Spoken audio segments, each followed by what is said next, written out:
Assalamualaikum warahmatullahi wabarakatuh. Perkenalkan, saya Muhammad Imam Fatoni dari Teknik Informatika kelas A1.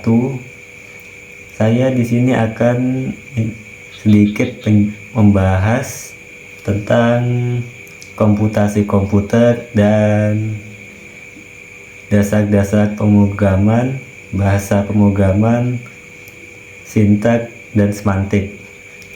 Yang pertama, dari komputasi komputer terlebih dahulu.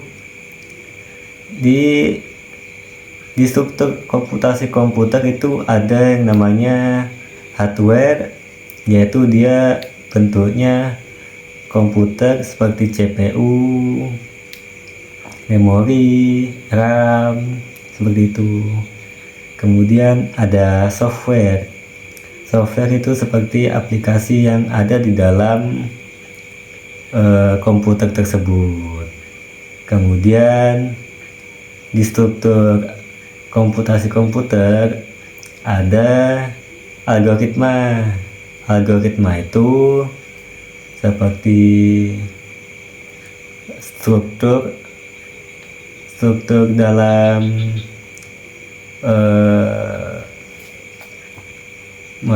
menjalankan programnya. Kemudian ada data input. Data input itu data mentah yang kita sebagai user request kepada komputer kita saat mau membuka aplikasi. Itu data mentah, data input, data mentah. Kemudian ada yang data outputnya, data saat kita mengeluarkan hasil, seperti hasil saat kita membuka aplikasi, seperti itu. Jadi urutannya itu kita user merequest kepada komputer kita untuk membuka aplikasi, kemudian agar dijalankan oleh si algoritma itu yang menyusun strukturnya, kemudian akan diproses oleh CPU ya. CPU akan memprosesnya, kemudian dimasukkan ke data input, diproses oleh RAM, kemudian ditampilkan ke layar monitor, seperti itu. Kemudian kita akan membahas ini ya, bahasa pemrograman. Bahasa pemrograman itu ada yang versi rendahnya. Di versi rendahnya sendiri dia sangat berhubungan dengan komputer. Kalau untuk middle itu di tengah-tengah, dia masih berhubungan dengan komputer, tapi seperti inilah VMware. VMware kan itu dia data saat kita mau memprogram suatu bahasa atau suatu, misalnya kita membuat web, itu butuh komputer atau laptop kita sendiri sebagai kliennya. Jadi masih berhubungan dengan hardware, komputer, dan softwarenya. Dan untuk versi atas ya, kelas tingkat atas, dia langsung berhubungan dengan softwarenya itu. Jadi langsung full bahasa pemrograman, seperti itu. Fokus kita kali ini kita macam-macam bahasa pemrograman itu banyak ya. Ada Python, ada C++, ada HTML, ada JavaScript, dan dia macamnya juga beda-beda. Maksudnya kegunaannya beda-beda ya, tetapi kali ini fokus kita akan ke bahasa Python. Kenapa? Karena bahasa Python ini dia sangat fleksibel ya, dan sangat ramah untuk pemula karena bahasanya mudah dimengerti, seperti itu. Jadi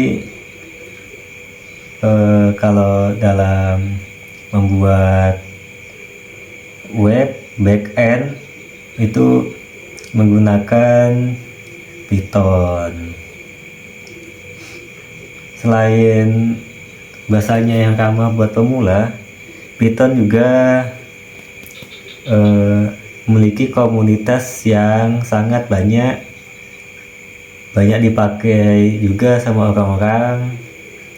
Kemudian kalau dari skala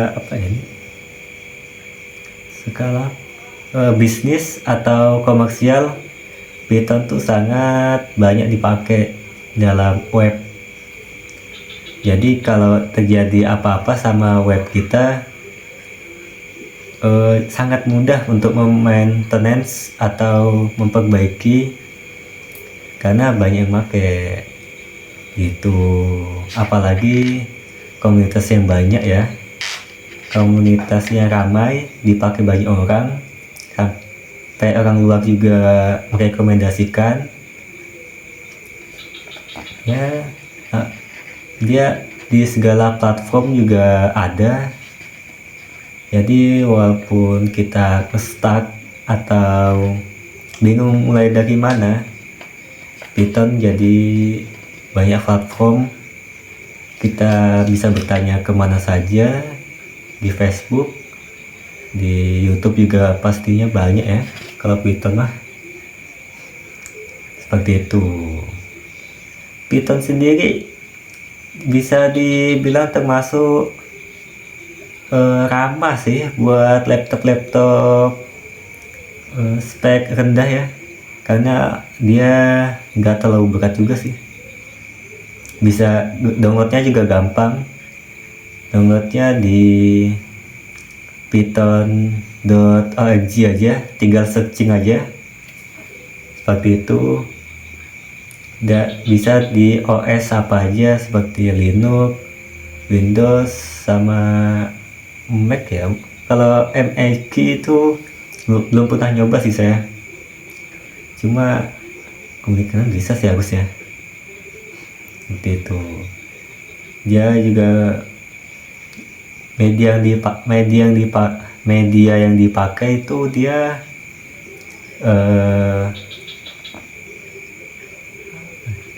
decoder itu masalah. Oh ya, decode itu. Kemudian apalagi oh ya, kita akan membahas sintak itu struktur. Sintak itu struktur saat kita memprogram suatu bahasa atau memprogram data, itu kan harus terstruktur, ada susunannya, itu sintak. Kemudian kalau semantik itu saat kita menjalankan